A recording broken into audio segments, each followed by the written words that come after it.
Hi. Hi. Hello. Hello. Hi. Hi. Hi all. Hi. Hey. You guys crack me up. All right. So if I'm a host, there's like a list that I can see, correct? Yeah, when you are there's Braden. If you click participants, Kelly, the list will come up on the one side. Oh, okay. And you'll be able to see who's in the waiting room and who's not, and then be able to admit them or deny them. You have the power You have all the power. to do I a lot. got power. Hi, Kelly. Hi, Everett. Hi, Hey, Steph. We all know your voice so going on, well, Steph? Okay, why am I not fine? There you are, Kelly. Kelly, it comes up pretty quick. So when you do that, like they just flood in. Just so you know. Hi, Rachel. Hi, Steph. How are you? I'm good. How about you? Good. That's good. All right, I'm gonna mute myself. Okay. Okay, ladies and gentlemen, thanks for joining. I feel like this is Survivor, because we are like going on in our weeks and like who makes it to the next round here. So you guys have all survived month 1. Kudos to all of you. And a lot of you have submitted your stories. Some of you have told me you're going to be soon. And I understand like that. What we ask you to do for some of you is easy peasy. I don't know how you caption easy peasy, but I'm looking forward to it. But I know that we asked some of you to share stuff you might not have shared before. So I'm really grateful, and we will be reading through your stories, sending you a few edits. Nothing big. You guys did an amazing job. Because each week we're going to be building off of what we've learned previously. So there are 2 things we're going to be doing different tonight. One, Kelly is going to do a roll call just to see who's on. And then at the end, we have an evaluation. And so that is you actually grading us on how we're doing. Because this is new for all of us. And so we want to know how to make this work for you. So first, I'm going to turn it over to Miss Barrett to figure out who's with us tonight. Okay. Josie, can you still hear me? Yes. Because my computer says Zoom meeting and then not responding. So if something happens, it's because my computer has decided to dislike me. And so I'm just going to read the names that I have. I don't think they're in any particular order. Some of them are by Sil. So if I call your name, just let me know. And then my lovely attendant will X next to their name using the keyboard that way. So Naomi, are you here? Naomi Gonzalez Santos? What about Diane? What about Stephanie Harshberger? What about Taylor Floria? Sandra? Sandra Carroll? David Floria? Robbie Graves? Carly Miller? William Del Toro Vargas? Rosemary Velasquez? Here. I'm Carly and I'm also here. Okay.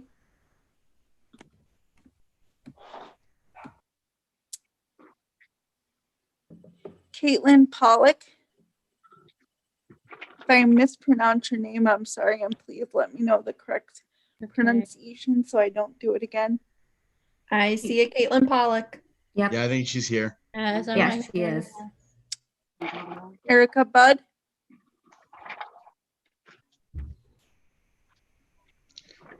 I do not see that name anywhere. Julie Corradado, I'm here, thank you. James Henderson, Present. Natasha Oliver,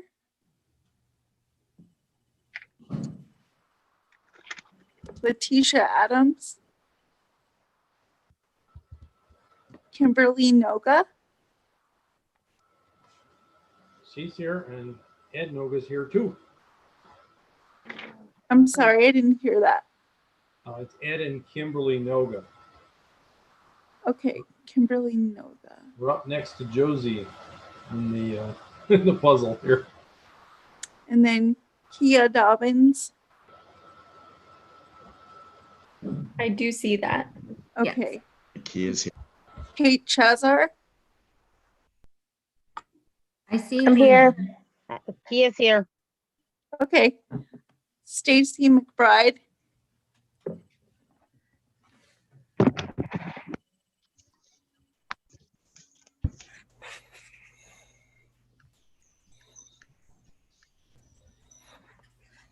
Danielle Degg, Here.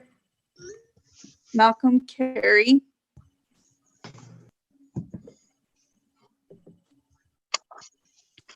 and then Don Mecca and Bob, We're here. Hope. Only for a second. Was that an answer from Hope? Hold on, let me click so I can see as I'm doing this. Sorry, guys. I promise I'll get better at this.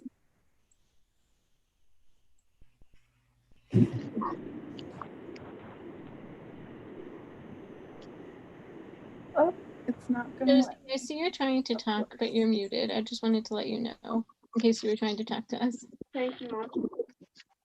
Thank you, Mommy. You're right. When my mouse starts moving, I'm probably talking to you. Kelly, do you see the participant list on the right?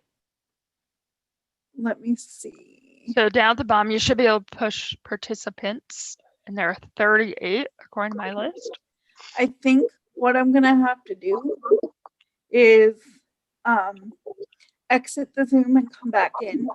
Oh. Because it's like I can hear you guys and see everything, but it's like constantly loading. Okay, go ahead and do that. We're gonna keep moving forward, Kelly, and we'll get the rest of the list of attendees ready Yes, to roll. I apologize No. for my hiccup. No, you're fine. You're fine. Thank you, Alrighty. Kelly. I'll be back, you guys. Awesome. Thanks. Okay, yeah. So once again, guys, this is Survivor lobbying or something. And we are really happy that you're with us. And actually, even though it sounded like we didn't have people, we have almost 40 people here. So thank you.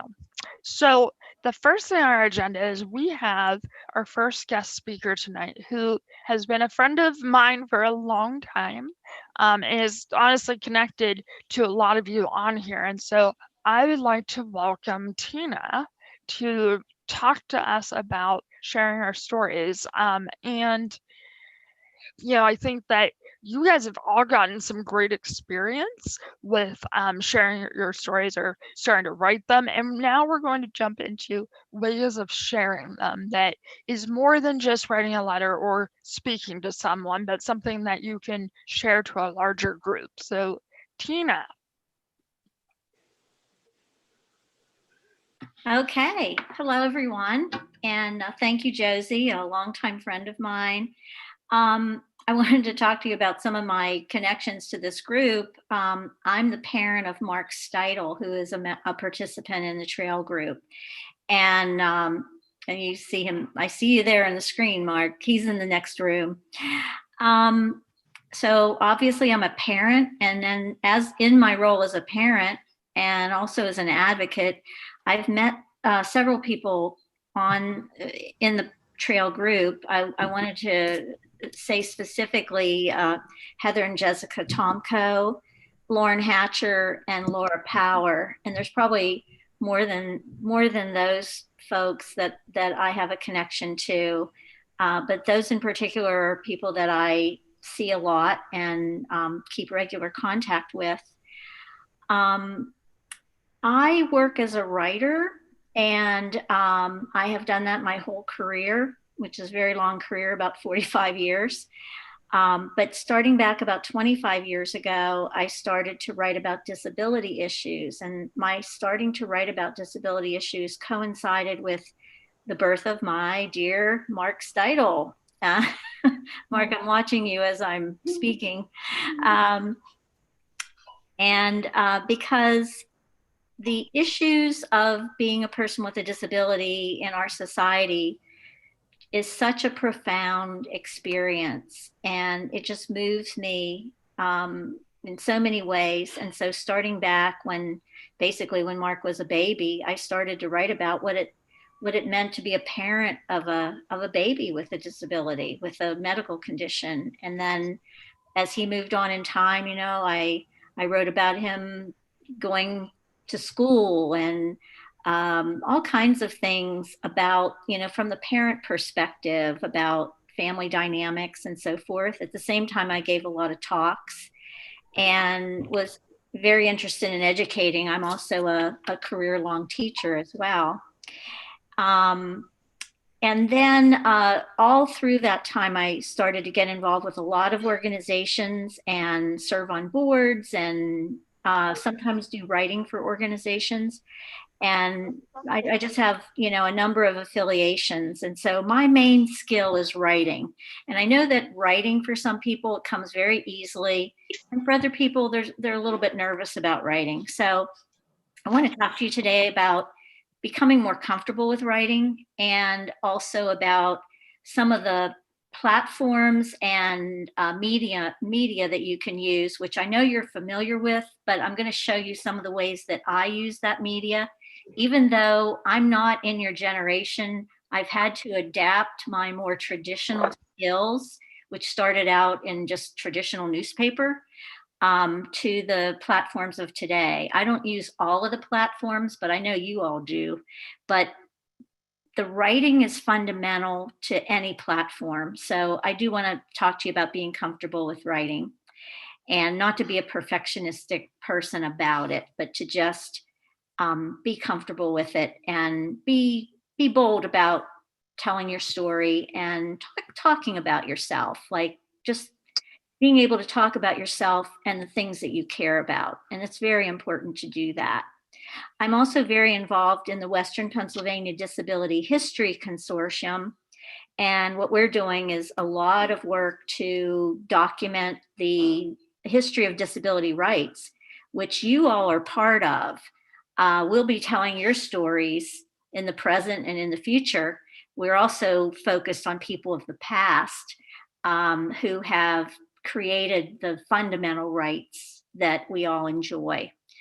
I am living here in the Pittsburgh area, and so I know a lot of you are from throughout the state, but I'm here in Pennsylvania, in Western PA, and I do want to say that I like to offer what I can to you as a resource. You can email me, you can send a message to me through my website, and any other way you want to. You can text me.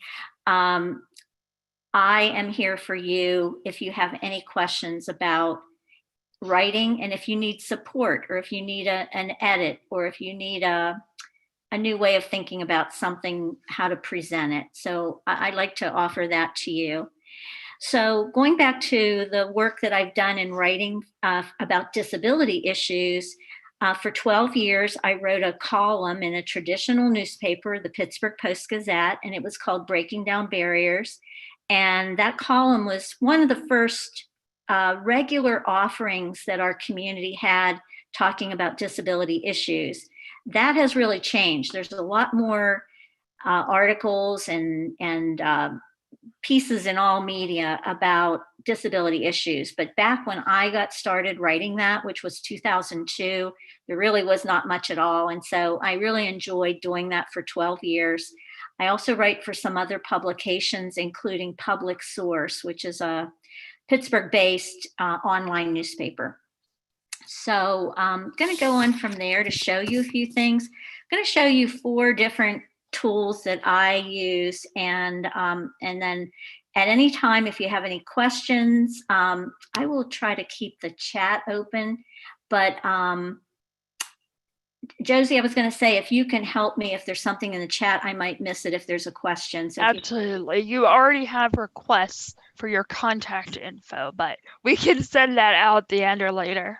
Okay, that'd be great. And so, use my cell phone number and also my email address. Cool. Thank you. And also, I'm going to show my website, so it will have the URL on it. The first thing I'd like to show you, and Josie, will I be able to share my screen? You should be. Okay, so I'm going to pull something down onto my screen. And this is my humble... Are you able to click the share screen button? Oh, yeah. Good point there, Josie. Let's see here, share screen. I have 2 monitors, so I'm keeping track of what's on each one. Okay, am I sharing now? You are. Okay, so this is my humble website. So in a way, I kind of like it that it's humble, because that means it's achievable by just about anybody. So I just have a WordPress site, and I did have some help putting this together, just because I didn't want to fool around with it, because it doesn't come naturally to me. But for those of you on this call, you're probably well capable of having a WordPress site like this for yourself. And I do have a paid account, which I think it's very nominal. I'm going to say nominal is $100 a year. It doesn't sound cheap, but spread out over 12 months, it's not that bad. What that allows me to do is to not have advertising on my site. So you can have a free site through WordPress, but if you want to get rid of the advertising, you have to pay a little bit. But I think it's a good investment. So what I did here, and I gave a lot of thought to this when I was trying to figure out what I wanted to say, because I am a writer and speaker. And so I really worked on the wording of how I was talking about myself. And, as you're advocating, lobbying, and so forth, it's good for you to have a website that people can go to and see who you are, what you care about. And so I didn't want my website to be like, hey, look at me, I'm a writer, and gee, look at me.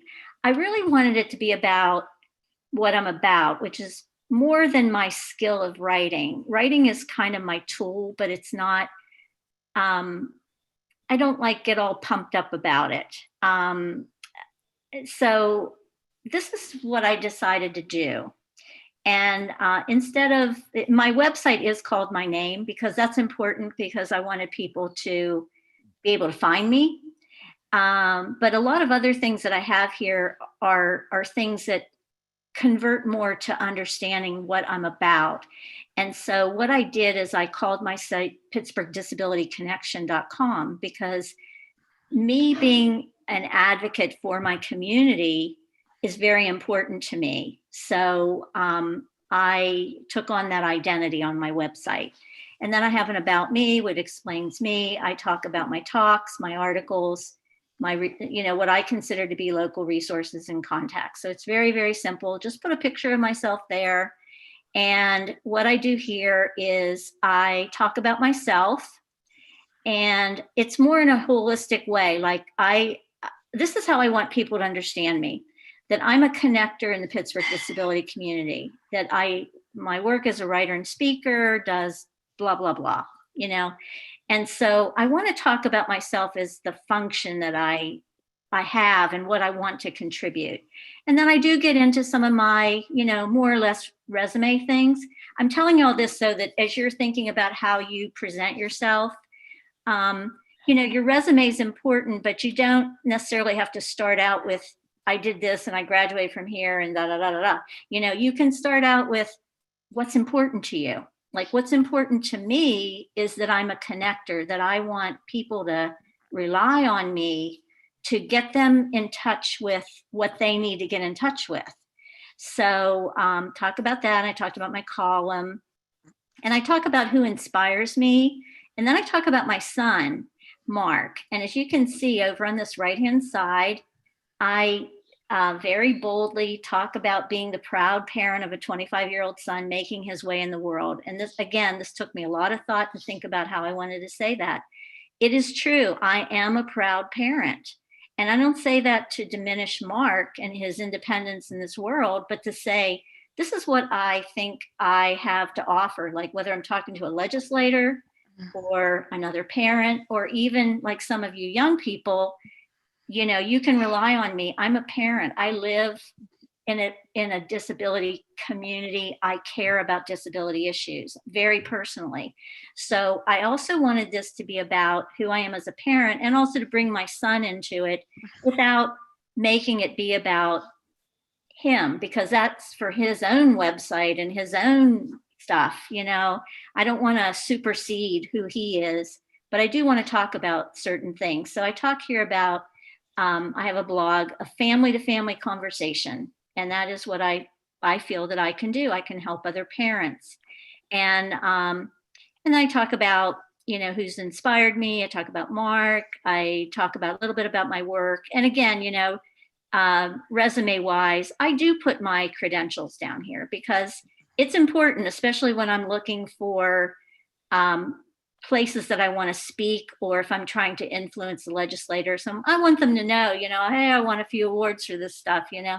And again, it's not to pump myself up, but it's just to say, I have something to offer. And I know that all of you do also. So, you know, you just have to find the sweet spot and the right way to talk about yourself and present it, and you know, very honestly, but to really think of yourself as someone who has something to offer.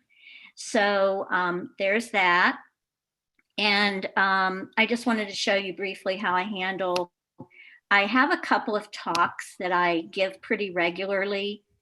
Let me see if that's going to come up. My internet seems to be a little bit slow.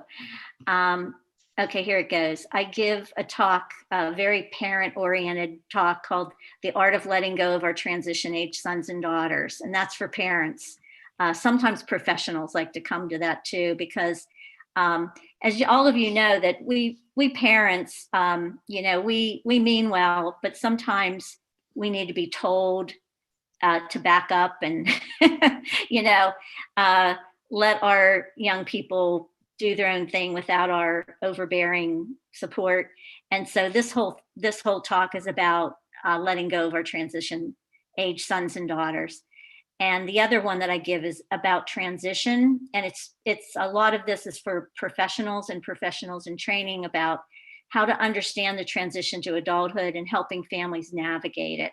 So those are the two talks that I give regularly. I have a few others, but those are the ones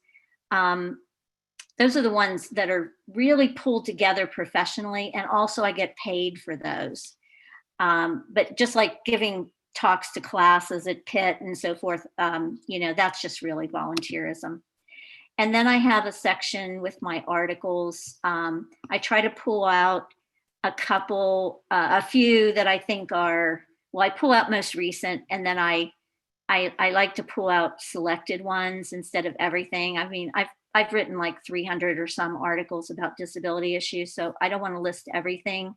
Some of them are not that significant, but I also like to categorize them by what they're about, give some, you know, sections here. And then, like I said, essential resources and contact. Now, I do have a blog, and I have to say, I don't really use the blog as much as I could. It just takes time. But if you're a blogger and you really like that kind of regular pieces, go for that. I mean, I kind of keep it semi-active. I'd like to do more with it. But like I said, a lot of my background's in traditional kind of things. So I tend to lean towards something that's more pulled together and publishable. So that's just me. I want to show you just quickly a couple of articles, and Josie, feel free to tell me to move along if I'm going too slowly. A sample article I'd like to show you is this. This was for the 28th anniversary of the ADA. I do a lot of writing about the ADA. And so this is an example of, it's about the city of Pittsburgh and what they could do to make the city more disability friendly. So that was for Public Source. And then I was going to show you one other one. Let's see, I guess I got to go back there. This is one I did about Uber and Lyft not being apparently very interested in being wheelchair accessible. So, so that's that. Okay, I want to go on now and talk to you about a couple of things that have to do with if you're not a professional writer, but you still want to be heard. Excuse me, I'm going to reach out to something right here. This is something that anyone can do, and I encourage you to do it.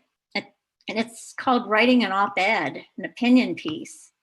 And anyone can do it, and it's so easy to get published. And this is one, Paul O'Hanlon, who's a local disability rights advocate here in Pittsburgh. He wrote one for the 30th anniversary of the ADA, and it was not very kind to the city. And he's the chair of the City County Task Force on Disabilities. But I worked with him on this. I feel that I'm a good coach for writers, and I did definitely coach him because when you're going to say something bold, it takes a lot of sophistication to get it hit the right notes. If you're going to, this was published in the Post-Gazette. So, he and I had a partnership on this, but these are his thoughts, in his writing with some coaching. But this is something anyone can do. Make your point, find a coach to read it over, or a few people, and say, am I really saying what I want to say? Am I, does this make sense?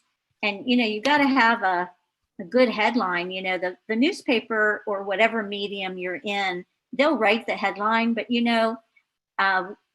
Paul and we wrote his own headline because we wanted the publisher to know this is what we want this to say to the city. So hey Tina, this is Everett. I have a question for you. It's actually from the chat, and I want to make sure you answer it before you move on too much. But somebody, I believe it was Carly, asked, and you may have said this already, but I want to make sure that it's clear to people. How did you get papers where did you find places to write for them?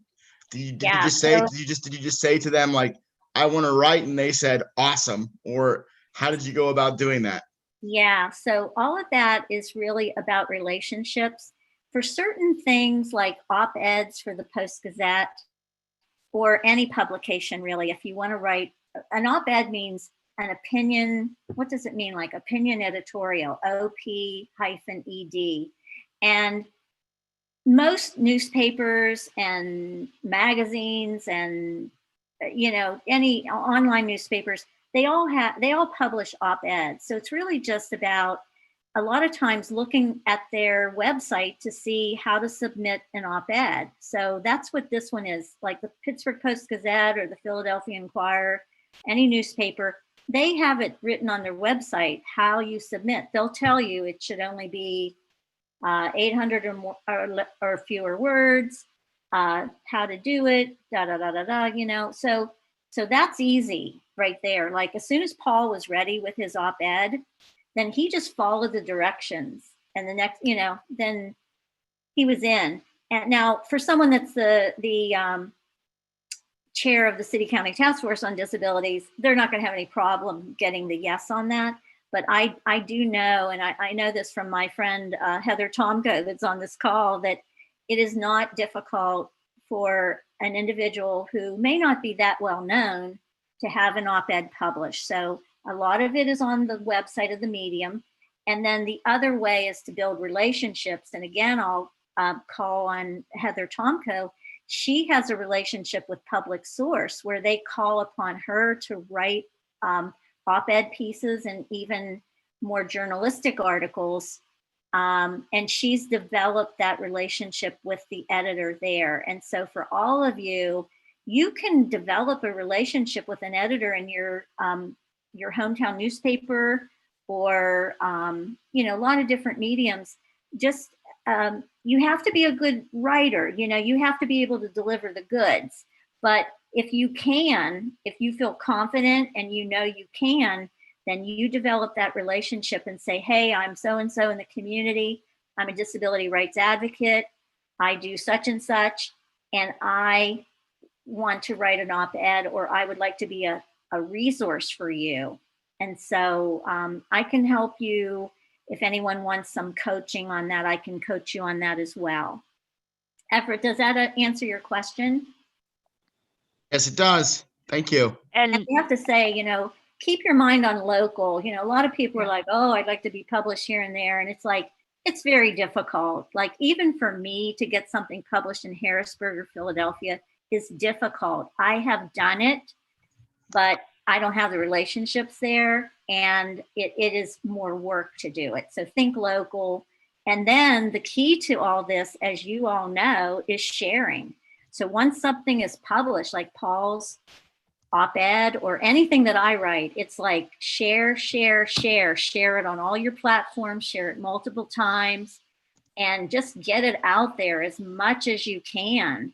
And that's the key to people reading it, because honestly, like the Post-Gazette, how many people are sitting down and reading a paper newspaper or even going through their website every day? Not too many. So you have to use your networking. About 2 or 3 more minutes. Okay. Yeah. The next one I want to show is, this is a letter to the editor. And this was also in the Pittsburgh Post-Gazette, and it's about transportation. So this is also very easy to accomplish. There's something in the news and you want to weigh in on it. In this case, it was transportation. And so this local person, disability rights advocate, she wrote a letter. And again, once your letter's in there, you just share, share, share.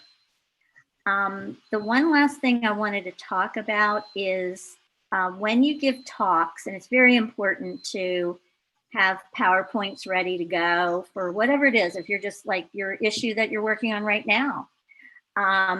So start building the PowerPoint.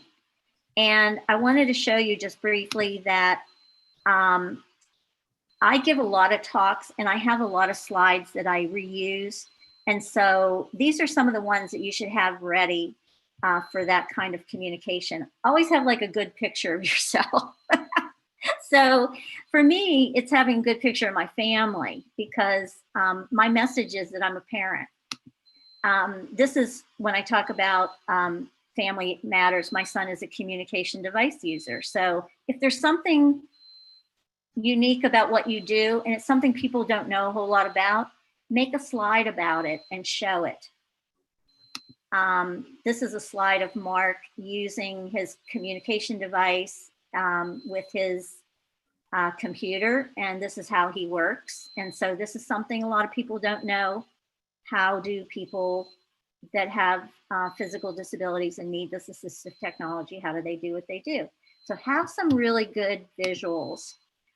This one, it doesn't look very good because I made this into a PDF, but this is a visual I use a lot about transition to adulthood, which these things are supposed to be blue, but it's just a very simple visual about, you know, my own son transitioning to adulthood and what are some of all the areas of life that we are concerned with. He's concerned and we are. Here's another one, you know, talk about history. This is a slide that Mark uses in his talks, and it's, this is an old institution, the way things used to be. And then I combined it, and Mark combined it with a more current picture of himself. And then also to use something that tells a story, like here he is with a diploma. Well, you know, the people that were in these institutions, they didn't get any diplomas. So the irony of that is very strong. Here's some pictures of Mark marching with the National Council on Independent Living. So he uses these slides. I use these slides. Another one, parent advocacy, Americans with Disabilities Act. You know, some of these iconic photos, if they help you tell the story of what you're trying to say, use them. You don't have to, if you're giving a talk, you don't have to worry too much about the sources.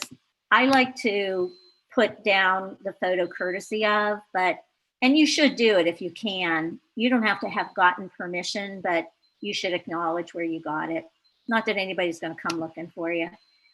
Anything that you can do about visuals for to explain the history of something, like the legislative history.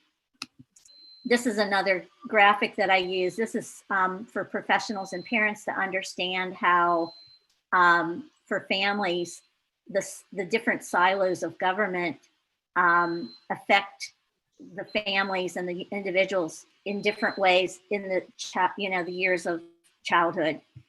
And here's another visual that I use for to talk about the silos in government and how they oversee certain areas.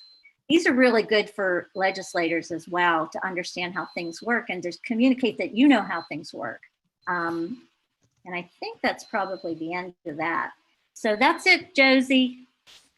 Tina, I so appreciate you sharing, and I know we're a little short on time, but just in the next minute or two, does anyone have any questions?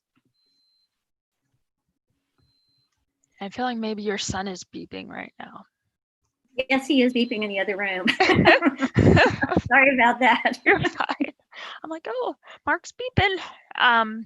Any questions? And we really appreciate your offer to help. In a follow-up email, I will send you all some information to connect with her, with Tina, and she definitely is an expert in connecting people and writing and sharing messages. So Tina, is up to you whether you want to stay or get going or go sit with Mark and, join us in the other room. So okay, I'm going to sign off now. Thank you so much, Tina. My pleasure. Well, and Joe's, I have to say, in watching the chat, it looks like there's a lot of people that have done some writing. There sure is. And have gotten a lot of ideas from what Tina offered. So that's really good too. I think that's right. And we have more, which is awesome. Yes. Suggestions coming. Super. Thank you so much. And we are going to turn it over to another short and surprise guest. Braden is going to be sharing with us very small amount of time about his work as an artist. And, as I very quickly mentioned at the beginning, we are taking everything you learn and have done and building from it. I don't do busy work. I don't want you to do busy work. This is about building your skills. And so this next step, which Allie and Everett will talk about in a few minutes, is about taking your story to the next level and using your creative mind to format it in however you work best. So, Braden, I know you're here. You're just there. You are. Okay. So it's your show. Oh boy. Okay, let me see. Share content. Share my screen. Let's see. Okay. Can you guys still hear me? Yes, we can. Okay. Yeah, yes. Okay. Is it all coming up right? You see a blank sheet in front of you? Yes. Yep. Cool.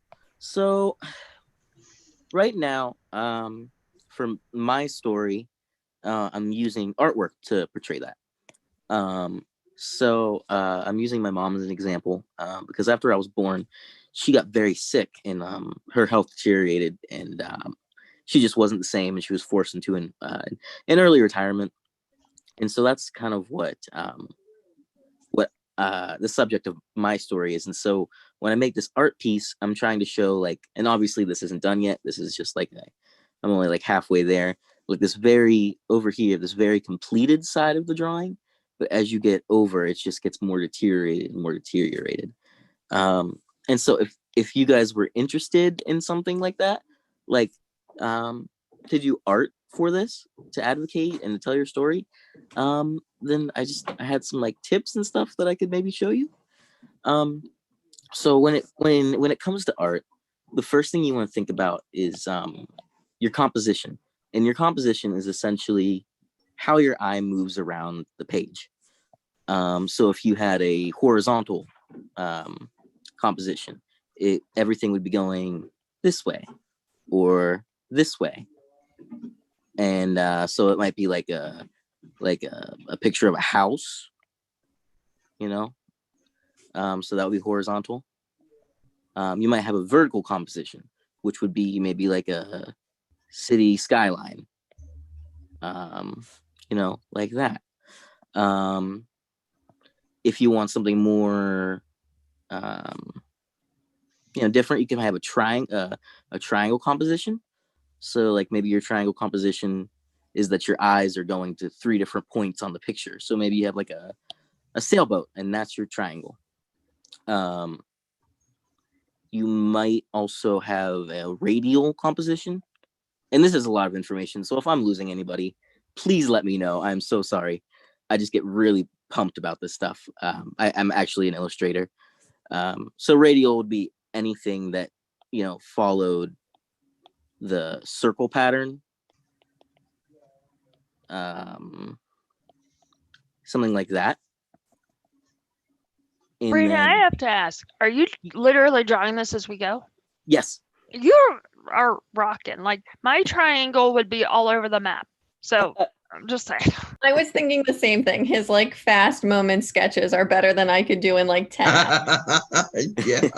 Thank So you. Brayden, I don't think you're losing, well, I don't think you're losing name at least, but I want to maybe bring it together. It sounds like you're talking about very similar things to what we just heard.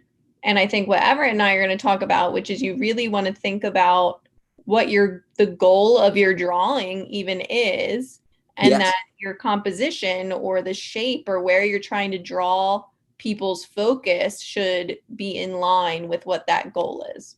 Yeah, exactly. That's awesome. Yeah, and sorry, I forgot. Well, isn't that true, Braden? It's almost like a marketing concept too. Like when you're doing art like this, you want to draw people's eyes to the real message. Yeah, exactly. And and how you do that is up to you. But yeah, so like an example of that would be like if you really want to get someone's attention, like say if you're using a lot of text in what you're, you know, drawing or advertising, you actually want to do a diagonal composition. So an idea would be like, if you just say vote, like, yeah, it's not bad, but it's not as exciting. If it's more exciting, rather, if you do it like this, you know, it's I don't know why that is, but you're right. So I don't know so why. that diagonal, it really gets the attention. It's like your brain goes, wait a minute, that's not left and right. That's slightly different. And yeah, exactly. And then from your composition, and I really hope I have time to talk about this. Yeah, you have like 2 minutes, Braden. Okay, yes, here we go. I can do this. So color is super important. This is the color wheel. So it's your basic colors: yellow, green, blue, purple, red, and orange. And on the color wheel, you have warm colors and you have cool colors. So reds, oranges, yellows, all warm colors. Greens, blues, cool colors. Now purple can be either, because it's red and it's blue, right? So if you add a little bit more red, it'll be warm. If you add a little bit more blue, it'll be cool. And the thing about warm colors is that on the color spectrum, on the light spectrum, when light hits something and reflects into color, reds, oranges, and yellows will always hit your eye first because they're faster. And cool colors will hit your eye later. I'm not really sure about the science behind it, but that's just how it goes. So usually what you want to do to create a sense of space in your artwork would be, or just, just to help it visually pop, you want to have a cool background, and then you want to have a warm object, because it will make it pop more. And it's the same idea with dark and light. So if you have a dark background, that white will pop out super good. It creates that contrast, and contrast is really good to have. Yeah, I was thinking, Brayden, this is like for like social media posts, or Yeah, like for sure. or like the designing your blog post. If it's in a web space, like how do you want people to feel when they're reading, or the art that you're creating that's going to be posted in a meme or whatever it is? Like this is like, yeah. And I'm actually about to touch on that. I'm almost done, Josie. I have like 2 more tiny things to talk about. One thing you can remember is complementary colors. So they're opposites on the wheel, and they always look good together. So green and red, yellow and purple, and then orange and blue. They're, for whatever reason, because they're on the opposite sides of the wheel, they will always look good together, always make one another pop out more. So you can do that really well with like, that's why I see a lot of Christmas cards with red background and a green Christmas tree, because it just works well together. So the last thing I want to talk about is what different colors can represent. So it can really help give like subtle hints to what you're trying to say. So if you're using blues, it can give an aura of intelligence. Oops, I'm sorry. Intelligence. It can, give it a cold feeling because it's a cool color. Sometimes you can use it to fear, and then ironically tranquility and masculinity. Red is a lot of passion, a lot of high energy. So loving something or being angry at something. It could be dangerous, or obviously like the body and blood. So it can represent our insides. Green can have a lot to do with growth and healing and money, but it can also be fresh and green with envy or jealousy. Yellows, bright, happy, energetic. Orange is a really warm color. It's it's like fire, so it gets that automatically. You just feel warm looking at it.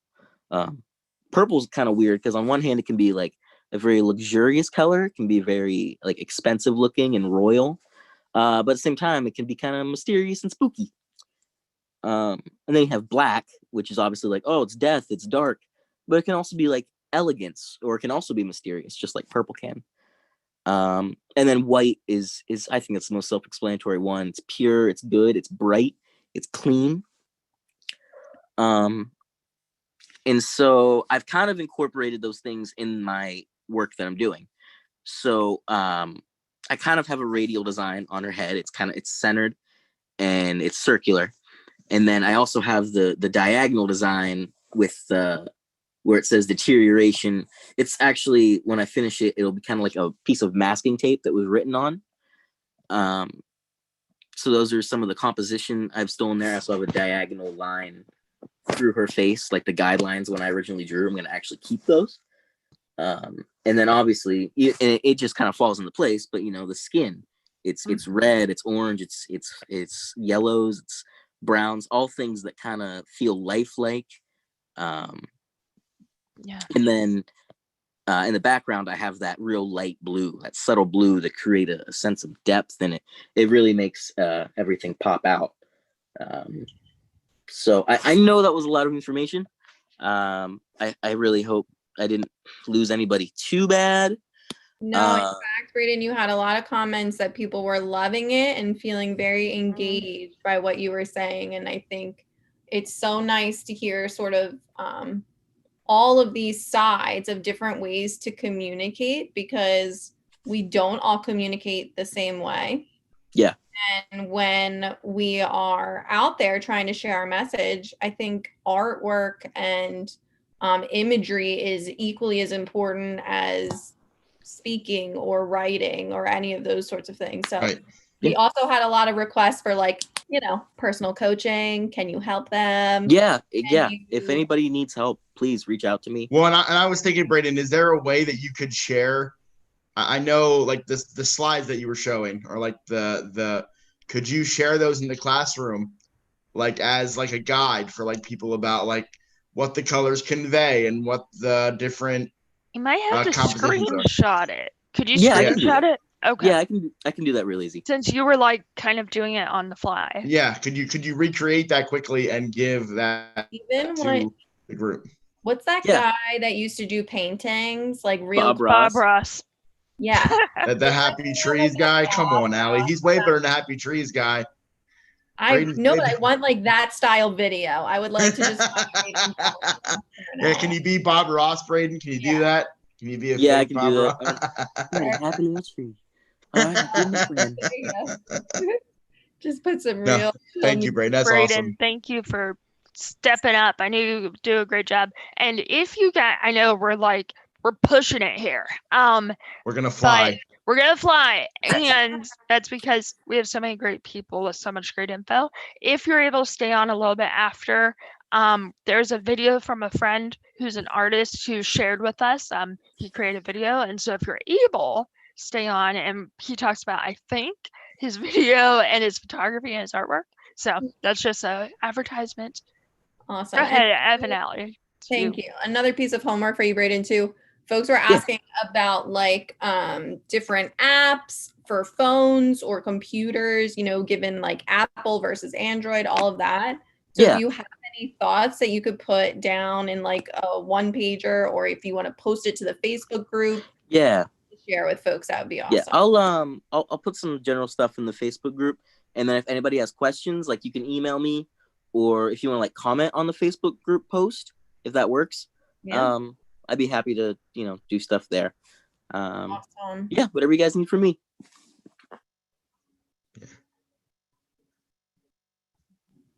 I guess it would help if I wasn't muted. Yeah, I mean, you did literally just text me, say, I want to lead this part, please. Listen. So I'm just waiting. All right, guys. So we are going to be super respectful of your time and give you this like lightning fast overview of all of this.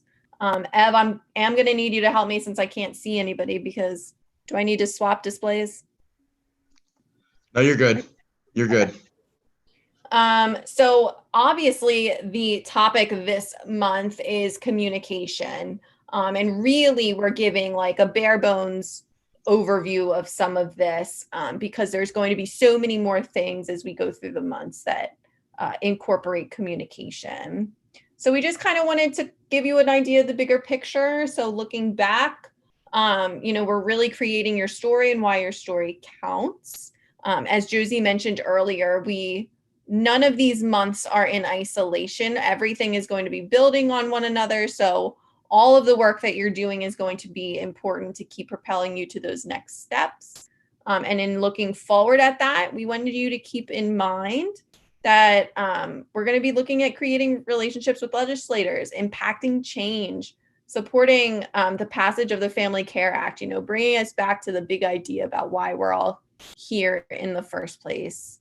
And then tonight we're going to be talking a bit about sharing our messages in a new way.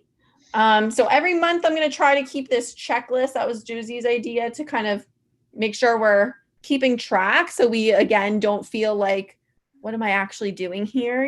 We're going to be accomplishing a lot over the next few months that we're together. So you've already drafted your story. Now we're going to work on communicating your story in different ways. So from last month, we want to remember that your personal story is your absolute power in making change. And we're going to continue to work on what's included, finding your style, and really just understanding that communication is the basis for all that we're doing.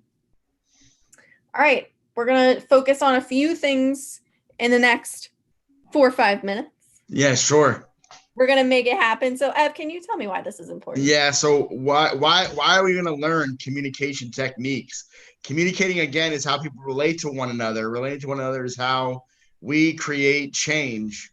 one way of communicating does not work for everyone or everything, right? We're going to talk about different types of communication and different communication styles. You define what works for you and what works for the people you're trying to communicate with. Proper communication can help make your story more clear and convince someone of your argument. So it's a great way to advocate and get your point across and bring people together, right? Yeah, Communication. I think it's so interesting. I always say communication is key. That's like my big thing, right? I mean, I'm not the only person to ever say that, phrase. but I say it all the time. I'm like, if we're not communicating, it's not working. So there it is. I agree. And I think it's really interesting that both of the speakers that we had tonight, even though their medium or the way that they're communicating is very different, both of them talked about ways to make your message more clear, and that it's so important to make sure you have a deep understanding of that in order to be able to communicate that to other people. So this is like something you might have learned in a psychology 101 class or something, the methods of or mode of communication. And I put this here to really say that communication is a cycle and it's bi-directional, meaning that it is not just about you talking or drawing.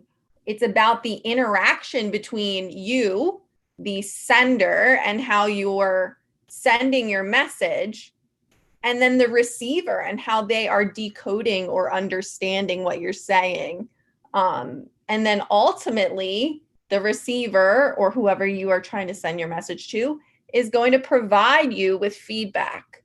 And then that is kind of this communication loop. Well, and that could be by asking a question, talking back to you. It could be their body language. It could be their facial expressions, right? That's all feedback. And paying attention to that makes a big difference. And we're kind of going to be really living in this process through the whole month. So we've kind of started with you guys and your stories. We're getting towards this encoding messaging part. And as we talk about building relationships and how to communicate with legislators, we're really going to be getting into that tail end of that piece. So some types of communication, we've got some buckets, I guess, that are typical ways to classify. So we've got verbal, which of course is some form of speaking. It can be informal or formal, depending on how you communicate those verbal messages. Our nonverbal is going to be anything beyond words. So your facial expressions, the way you're sitting, eye contact, touch. When we're not in COVID, that used to be a way that we communicated. Written is another way of communicating. Sometimes this is usually more clear or concise. So it's not a whatever minute I'm on speech, but rather a very targeted way of sending a message. So like an email, text, memo, if people still call things memos, social media posts. And then visual, of course, like Braden just talked about. So using imagery. And you might see these things on like Instagram, which is just photo based, really, commercials or ads. All right. You want to help us compare, Ev? Yeah. So when you're comparing the types of communication, Allie really likes charts, and I make fun of her for that, but I think this is a really good chart of being able to explain the different types of communication. Like an example of verbal communication would be speech, the pro, and we have pros and cons, right? Speech is like your full message and it's very personal, but a con could be that you think on your feet, and common uses are like face-to-face, large groups, or like personal interactions. An example of nonverbal communication might be a handshake. A pro is that you can add emotion and make a connection. And a con is that sometimes body language or nonverbal communication can be misunderstood. Have we all made a face we didn't mean to make it somebody when they're saying things? Yeah. I always talk about, I think sometimes it can be really specifically disability related. Like yes, Everett and I have spastic CP. So when we get really excited about stuff, sometimes our limbs do funny things. Yeah. And it doesn't always convey the message that we want. Or if we're angry, we might not necessarily look as angry as we want to look, or whatever the case may be. So it really takes a learning process for us to be able to make sure the other things we're doing in terms of communication kind of balance that out, or we're ready to explain it. Yeah, and then you have like a written example would be a blog post, which is usually direct and pretty concise, and it's a unique way of telling your story or telling a part of your story. And a con is that the sender, the person that's writing it, the person that has it, is not usually around. Like you can't interact. You can put a comment, but you're right. So when you're reading it, the sender's not there. So that feedback loop gets really confusing. Yeah, I mean, you can comment. They may or may not read it. Maybe they just write it for their own needs or whatever. But it's really good for quick communication and getting your message out to an unknown audience, right? I have written tons of blogs, whether that be for Josie and some of the work that she does or for other companies. And it was crazy to know that people that I hadn't spoken to in years were actually tied into my social media blog. So, and if you work at LVCIL, you may be able to find it somewhere on the website, buried in years and years and decades of website pages. But anyway, looking at visual, you have things like Instagram or videos. It's quick, it's engaging, but the con is like I need to decode what your video says. So maybe it's like your video has a message that might be tough to understand. Decoding is being able to understand the message all the time. And you see this a lot in social media and in ads. And to be honest, Allie and I have made a lot of, and Josie too, have made a lot of videos recently together and using things like Canva, which is another great resource for creating images and different things. So obviously we're all here because we want to be communicating with a purpose, right? But when we say purpose, what do we actually mean? Obviously all communication has some sort of message, but by purpose here, we really mean something much bigger than that. So what we do mean is, what is it that your message is trying to accomplish? And again, we really notice this with both speakers, that you have to have a clear idea of what you're trying to do before you go ahead and try to communicate that message. You might be thinking about building relationships with people, arguing for some sort of cause, informing somebody about a topic, and the list just kind of goes on and on. But you want to be really intentional about picking the right communication based on your purpose. So that was really what that chart was about too, is saying that while you might have a particular skill and a method of communication that you like, depending on your message, you might want to start to really broaden your idea, which is going to lead us to a few things. So as Josie mentioned earlier, we do have a survey and we're going to get back to that. We really want you guys letting us know how we can be adjusting things to best fit you. But we wanted to mention your homework before I stop here. We want you to use the foundation of your story from last week and practice a new method of communication. So we're pushing you a bit to expand your skills and strengthen things that you might not think are that strong right now. So be thinking about what components of your story are the most important and how can they be translated to other modalities. So really looking at what you submitted and thinking about other ways. So we want you to choose something different than a written narrative or paragraph. So that doesn't mean that you can't write. We just might want it in a different form. So for instance, you could write a song. You could choose to perform it or just submit a written song. As Tina mentioned, you could also write blogs. That's a very different style of writing. So you could be practicing that. Or you could do drawings, pictures, Instagram. Video. I mean, video. Well, I guess the other thing that I'll say is that some of these might actually be easier for you. Like I found that writing a blog about a certain part of my story is sometimes easier than trying to tell the whole thing, right? So you might have this little piece that really pops off in your head and you're like, I know I can write about this or this story. And it could be easier for some of you than trying to write a longer narrative of a story. And I was really excited seeing everybody's comments about how they like drawing or They really have already done some written articles and things like that. I want you guys to be Bring that sharing. expertise, dude. Bring Yes, it. bring the expertise. And, you know, if you've written a lot, I kind of encourage you to maybe try some drawings or Instagram, or Josie's making a face, maybe not draw. I mean, maybe I could use some levity. I could use a little giggle if you want to draw. Right?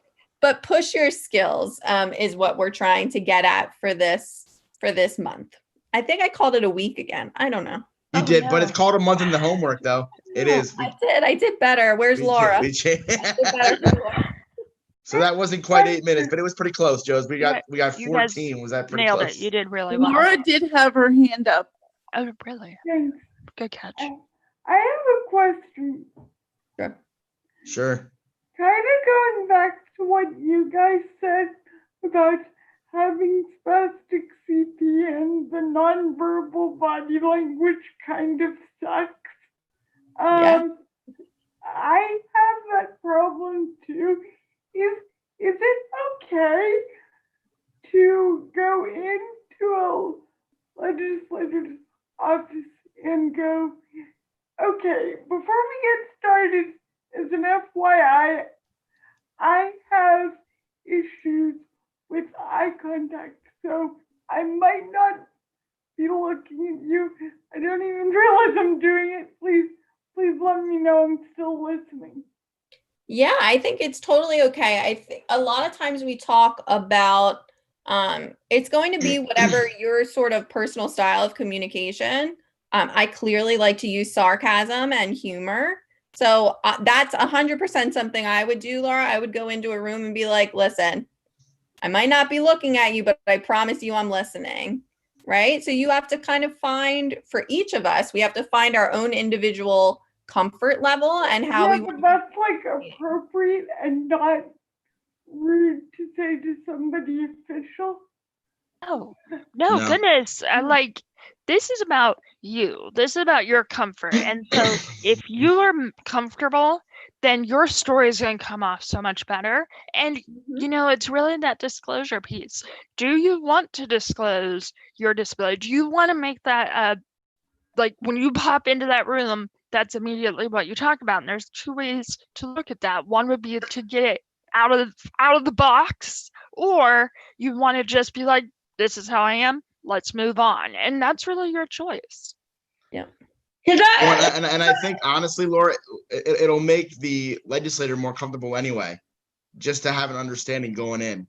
Like, they'll know better.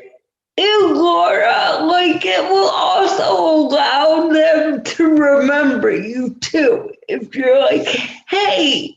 Yep.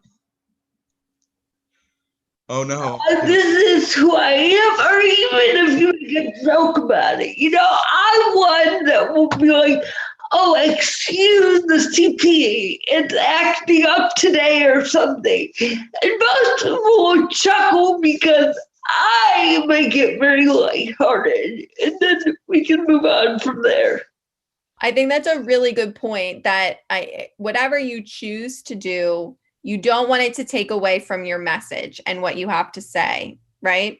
So I like Josie's point of whatever you do, it's kind of like, here it is. And now I'm going to talk about things that are important to me. Yeah. So I think that's a really good point, Steph. Thank you. Yeah. All right, guys, I know that you have a lot going on. I think that Joe said, sent the survey and a link in the chat. I think that maybe we can also email it to folks if you have to go that way. Oh, yeah, it will be in the follow-up. And as I mentioned, I will be sticking around. Number one, if there's questions. Number two, I will be showing that 14-minute video from Milo. And even if I'm by myself, I'm going to show it so that it's on the recording. Awesome. Another great month, guys. I'm looking forward to seeing what you all come up with. You already came up with some great ideas in the chat, it looks like. Thank you, friends, and thanks for the engagement and all staying on. It looks like the majority of you did. Because they love us, you know.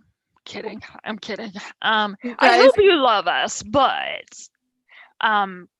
And if you guys want to brainstorm, so some of you have written op-eds, some of you have written blogs. As Ellie said, like, you can do those again, or you can push it and see how your other skills work. I know Caitlin on here, Caitlin Pollock, said she really likes to draw and paint or take pictures. That's awesome. Do that. The big important piece to all of this is bringing it back to the message. So, yeah, of course, you can draw a house, but how does that draw back to the Family Care Act? How does it get your message of your story and the bill across to whoever we share it with? Because this will not just stay in our files for Allie and Everett to look at. We want this to be something that you're able to share if you want with the world, to show your story, your message. So as you're thinking about it, like, think about who you hope is seeing this and what story you want to share.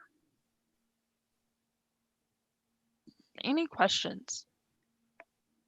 I don't have a question. I just want to say that I think everyone is doing a really great job so far. And I just want to say that it's pushed me, just knowing that I have everyone and you guys in this group, the accountability aspect of it. It's pushed me outside of my comfort zone and to do new things and to look at things differently and to speak my mind in ways that I've never done before. So I wanted to say thank you for that, because it's just good to see how much you really can do when you feel like you have something to fight for in a group of people that believe in it with you.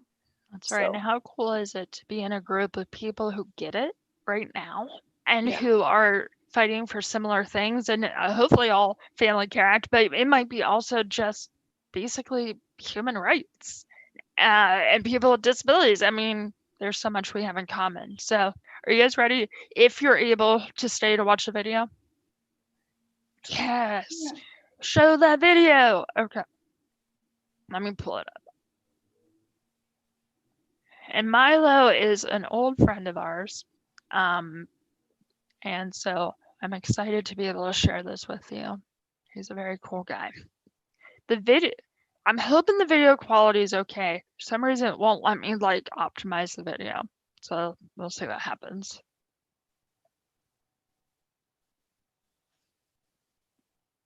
Hi there, my name's Chris Milo, and I'll be talking to you today a little bit about communicating your story and different ways that you can do that. Just for reference, I am the communications manager at Achieva, and on the left there you can see some of my coworkers. In my job, I am responsible for overseeing, as part of my job, creating content, stories, images for our social media.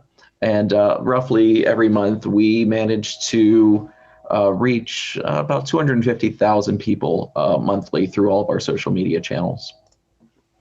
So first and foremost, when you're talking about your story, make sure you have emotion. Emotion is what resonates with people, is what gets people to remember your story, and is what actually drives home the impact of what you're trying to share.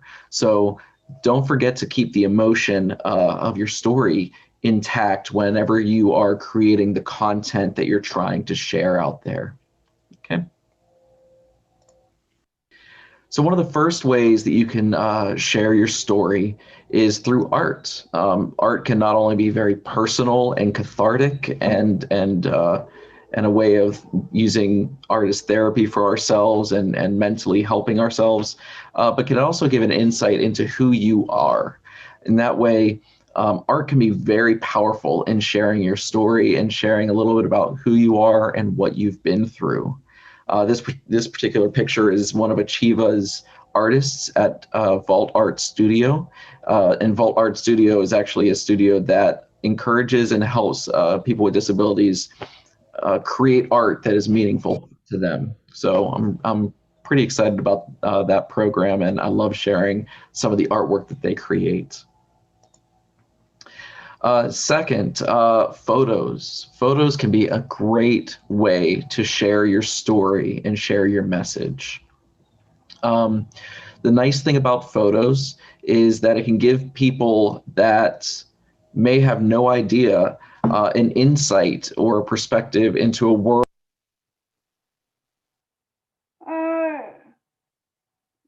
or into an issue that they are not aware of, right? So this particular story right here came out in January of 2019. And basically it was a family, husband, wife, and their daughter. They were going shopping, and they were on one of the paths to get from their parking spot to the stores. And people carelessly had left a bunch of shopping carts in the path and basically created a barrier for people who were navigating that path in a wheelchair or with strollers. And it was something, until this picture was shared, a lot of people hadn't realized was an issue. And so it went viral, and hopefully some people became more aware because of it. So sharing photos can be a great way to share your perspective on the world. Lastly, I want to talk about videos. Videos are becoming easier and easier to do with smartphones. And the nice thing about videos is that you can share your story in your own words using your voice. And what that does, when I mentioned the emotion that you want to include in your story, by using a video and by you being on video talking about your story, people who are seeing that can actually hear the emotion in your voice and can see the body language and how this is affecting you, which helps ramp up the emotion that they feel from your video. And that helps push your message and your story further, and helps give more insight into what you may be going through and what you've been through in your life. So where to share your story? Like I said, I manage a lot of our social media through Achieva, and there are a number of social media outlets where you can share your story, and each one has pros and cons. So I wanted to go through that real quick, some of the top ones from my perspective. Now, from my perspective, in order for a story to really carry weight, it needs to be visual. It should be personal, and the platforms that I choose, when I say personal, what I'm really referring to is the fact that there's a lot of people that you know on those platforms, right? So when we're talking about sharing our story, the best way to start is with the people that you know, close to home, because those are the people that care about you. And so your story is going to have a bigger impact on them than it will on anybody else, right? So hopefully these social networks are social or personal, sorry. Conversational, you want to start a dialogue with your story, right? So hopefully some of these platforms may or may not offer a way to have good conversation, good dialogue back and forth. And I'll touch on that in just a second. And then viral. Not all stories are going to go viral, but some platforms lend themselves to stories going viral more than others. So Facebook reaches all these criteria, right? It's a very visual platform. They have photos, videos. It's personal in the sense that you are probably connected, if you're on Facebook, with friends, family, coworkers, people you went to school with. It's conversational. They have places to do comments, and it's viral, which means that people can like and share and spread this content through to their friends and family as well. Instagram meets the first two criteria. It's visual, right? It's all about the photos and the video. And it's personal in the sense that you can connect with friends and family. But when it comes to conversational, it's not as robust as Facebook, in the sense that you're really only probably going to see comments between people that you know. And the threads are they get hidden very quickly. So Instagram's not great for conversation. And viral, because I cannot share your post on Instagram to my followers easily. Instagram doesn't tend to have things go viral unless you're a celebrity or something. Twitter.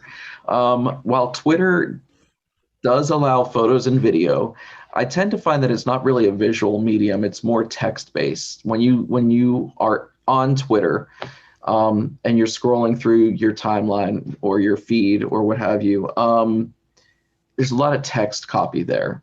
So Twitter doesn't really lend itself too well to being visual. In the same way, it's not personal either. And that's basically due to the user base size. If you have Twitter, I would be surprised if you had a lot of friends or family, even, you know, your mom or your dad or your grandparents, I'm sure are probably not on Twitter, maybe. And so that way it's not really personal, but it is highly conversational because of retweets and comments on tweets. It's highly conversational, and it also goes viral. So it does have those two going for it. And then Snapchat. I find Snapchat is very, very one-on-one, right? So you send a Snapchat, I send a Snapchat to you, you send it to me, back and forth, right? So it's very visual, but same problem with Twitter, right? The audience base, the number of people aren't quite as large on Snapchat. So you know, your parents or grandparents or aunts and uncles may not be on Snapchat. It's also not conversational. There's no place to leave comments that other people can comment. It's usually just a direct message between two people. And because of that, unless again you're a celebrity, posts on Snapchat just don't go viral. Now the new kid on the block is TikTok. I'm starting to become a big fan of TikTok. It is viral, it is visual. It is not personal, same as Twitter and Snapchat, in the sense that the user base for people that you know is probably fairly small.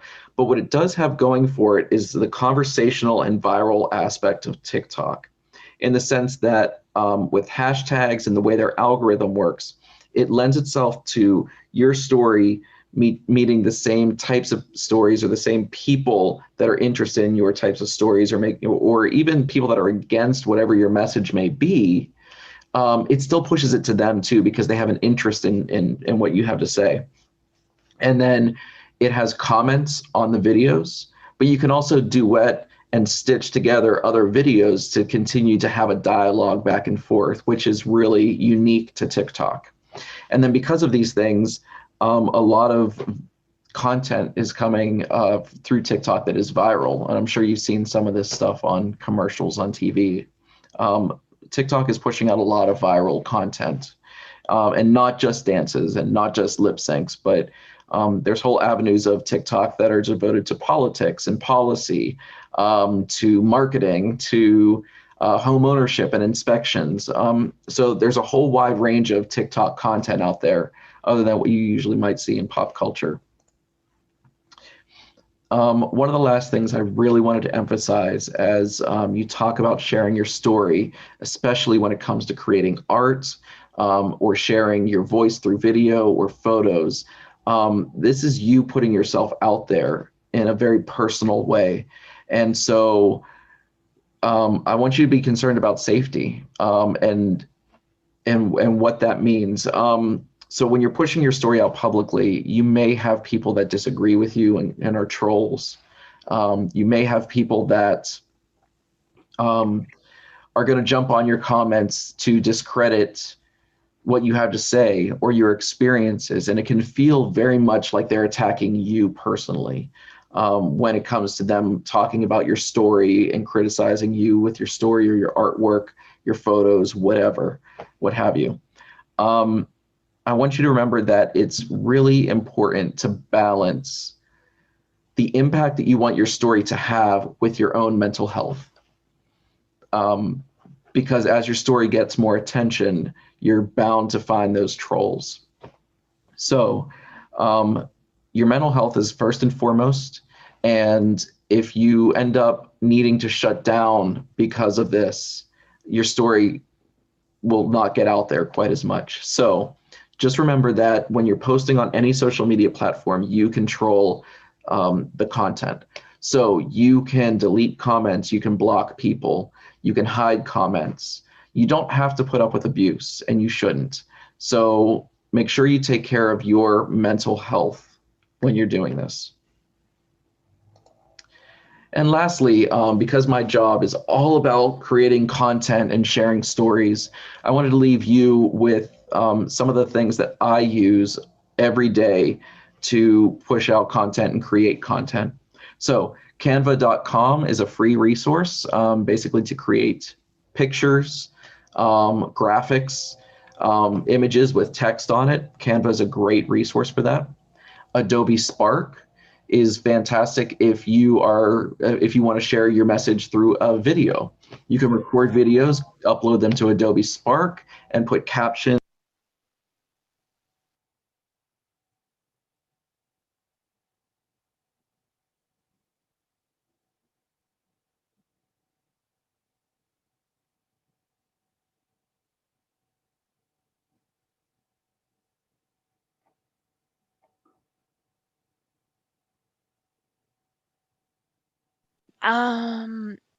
So the video just stopped.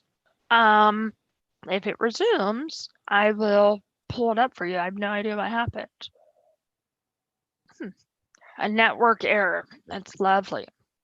Okay, I am sorry. I will put the rest up on the video. I'm hoping they will work for you as well once I post the actual link. But I think that he did a beautiful job at sharing how different ways to share your message, the importance of sharing your message in a safe way, recognizing there's some things that you might not feel completely comfortable sharing, and that's okay. Using your story to meet your comfort level. And it might be a push. I'm not saying that the first time is ever comfortable to share your story, but thinking about your message, thinking about how you want to share it, who you want to share it with. And for this first step, for this homework, we're not asking you to push it out through social or newspaper, but when we complete this month, we will help you do that if that's something you want to do. If you write a blog post, we will make sure to get it out there to people. If and find a platform to share it. If you want to write an op-ed, we will try to connect you with newspapers, websites, organizations that publish op-eds, videos, whether it be Facebook or otherwise. And with all of this, ultimately, we hope to be able to share your pieces with your legislators. So as you're starting to craft this story in a different model, please be thinking about who you want to see it and what you want them to see and take from it. And this is also a reminder, please try to stick with at least parts of the story you've already worked on. So something about you and the Family Care Act, and you guys have done so much work, we don't want to lose that. So for whatever reason, it didn't play that last 2 minutes, sorry. But I will make sure to get the link to also share that with you. Any questions or things you guys wanted to bring up?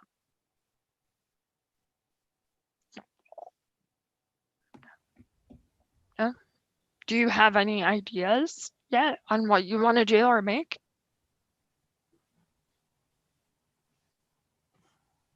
I might attempt a poem or a song of some type. Okay, that would be awesome. That would be very cool. And down the road, I think it's later, maybe in January or February, we talk about public speaking. And so, that will be slightly different. But if you write a poem or write an op-ed, that doesn't mean you couldn't use this product again to do out loud or orally or through your augmentative communication device or ASL, however. Any other thoughts? Is anyone thinking about trying to do photography? Yeah, Caitlin, I know you said that you'd like to do photography. And I think that's a really powerful way to share it. And there's different ways of doing that as well. Whether you want to do just like a picture that sort of, says 1,000 words, or if you want to actually put a little bit of text on this bottom or side that says support family care act or whatever, whatever your message is, you can do it either way. Anyone else?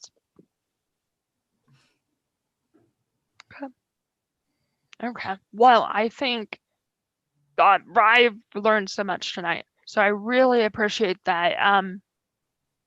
And trolls, you're right, do not just exist in fairy tales. They are grumpy individuals that don't have enough to do, and so they spend their time trying to be mean on social media platforms. So yes, it's a true problem. So okay, folks. Well, you guys have been awesome. Thanks for the dialogue. Learned a lot Josie, tonight. do you So have a minute after? yeah, yeah. So if anyone needs to continue to stay on, just hang on. Laura, I'll stay here for you as well. So good night to everyone. Bye. Good night, all. Thank you, Bye, Bye, guys. everybody. It's good seeing everybody. This is See you great. later. Thank you. Laura, do you need me, Josie? I don't know. Laura, do you need me to stay or no?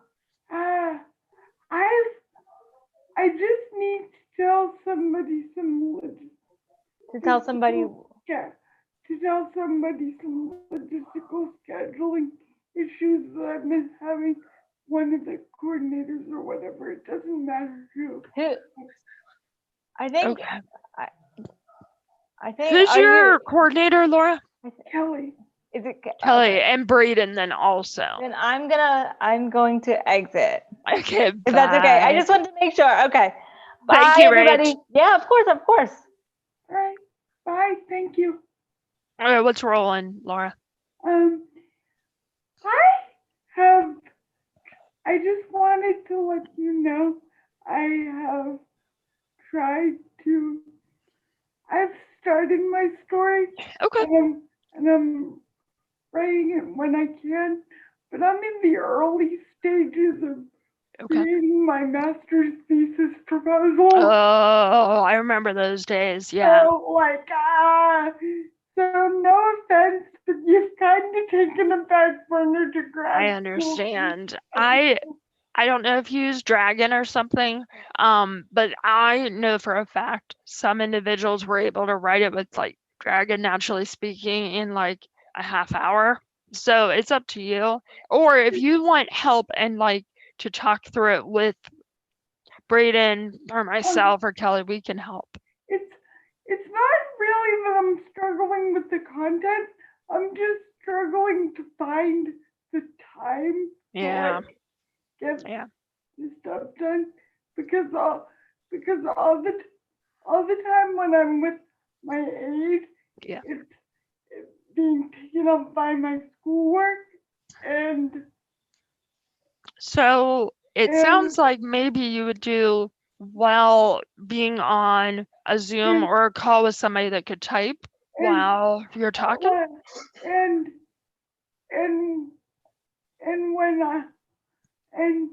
sometimes I try to do stuff on Dragon, but normally when I have time to Dragon, sometimes it's like I've been in my chair for so long that I don't want to bother with that anymore.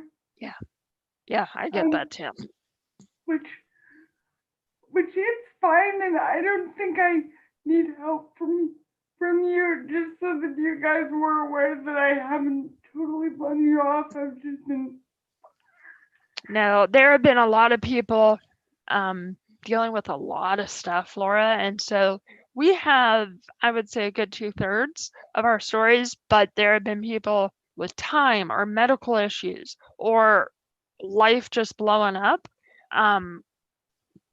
That there are still some out. I am trying to wrangle them in honestly over the weekend. Oh, hi, little schnauzer. but like I know that Casey. stuff happens. Hi, Casey, dog. So Laura, number one, yes, your master's is absolutely important. And number two, I don't want you to get so far behind that it's like, where are we? So if you need to like do it over the phone or on Zoom or however, and one of us helps to type it for you, let us know. I'm I'll think about that. Okay. I'll get it done when I can. I just didn't want you to think, oh. No, I appreciate that. I really do. No, and life happens, Laura. I get it. And I've done the master's theses and the other stuff that takes a lot of brain energy beyond just time, brain energy. Also, I generally really admire the way you seem to know a lot about a lot of stuff, and when I get a minute, which I don't know when how that's gonna be, I would just like to maybe meet with you over Zoom at some point. Yeah. And discuss legislation, because I remember the last meeting I had trouble clicking out of the link, so I was accidentally privy to a lot of you answering like my main questions about like every form of legislation the state ever passed, and I really want to know more stuff. Interesting. What did you click on? What did you see? Just like when you were staying after to answer questions in the last one, I couldn't get off the link right away because I was having difficulties with my accessible mouse. So I happened to be listening to you answering the questions as I was trying unsuccessfully to leave. You were trying to go away and you couldn't. So. I understand. And it occurred to me, wow, I really need to fix this woman's brain. She knows a lot of stuff. Oh, thank you. But like when you have questions, probably there's a lot of other people that do too. Like I'm sitting here looking at Sandra and Melanie, who have been friends of mine for a long time, and I know that something that affects you, Laura, probably in some way or another affects them too. You know, for all of us, we're all in the big happy disability boat. Yeah. Sometimes it sinks a little bit, but we're still in it. Of course it sinks. Boats are generally inaccessible. That's in that true story there, Laura. That's right. Do you have any initial questions about legislative stuff or just in general? Like, I know a little bit because I've like interned in DC and stuff. Okay. But you just seem to know a lot about a lot of stuff, and I would love to be a part of like your treasure trove of information. I would love for you to tell my husband that. He does not believe that. But she said that I know lots of things. I'm just saying. So I just want to learn as much as I can. Like I know little bits of stuff here and there, but not like a lot. So yeah, and being successful with a disability, you unfortunately have to know either you have to know a lot of information or know the right people that know the information. And I think that knowing the right people is actually the best way to do it. Like, anything I know is because I know some really smart people that like give me insider tips. And so I honestly, Laura, as you're sitting and Melanie and Sandra, like in that group, there are some geniuses in this trail group. And some of them I don't know at all. And I'm just amazed by their knowledge and experience.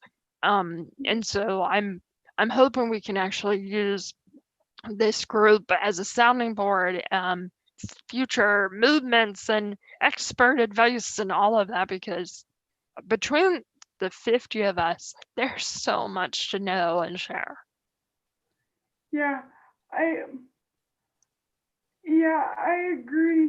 And then plus the other thing is this is way down the road. I have to survive the master's degree process first, and I'm still thinking about this a lot. Okay. But I noticed that you are a disabled person with a PhD, and I want to know, like, I'm struggling with managing the work of my master's degree and managing my body on top of it. Oh, Laura. Oh gosh. Does that Like, make that's hard. That's hard. that makes sense? Oh my gosh. Yes. Like, yeah. So, like, I was wondering if you could offer me, like, some tips if you've been at the next level. I also want to know, like, about the other stuff you do. I'd like to know too. Like with your job that's like not this, because the deal with the PhD is I don't want to work in like academic settings. No. Because I've seen the stamina my professors have working like 30-hour weeks, and like that's not happening. Right. Right. And I think that's a very important thing for any of you ladies on here right now to think about, is if you pursued a higher level of education, why? Like, what is it? Partially for me, it was completely a fluffy reason. I just wanted to have a doctorate and I didn't know what to do with my life yet. So I got my doctorate. I wasn't ready for adult life, I guess. And that's not a good reason to get it. However, you're right. Like, once you start looking at doctorates, so much of it is geared towards teaching or like medical implementation, like psychology and stuff. So it's hard. I wouldn't mind the idea of teaching. It's just the other administrative stuff that requires them to like work late. I've worked several drug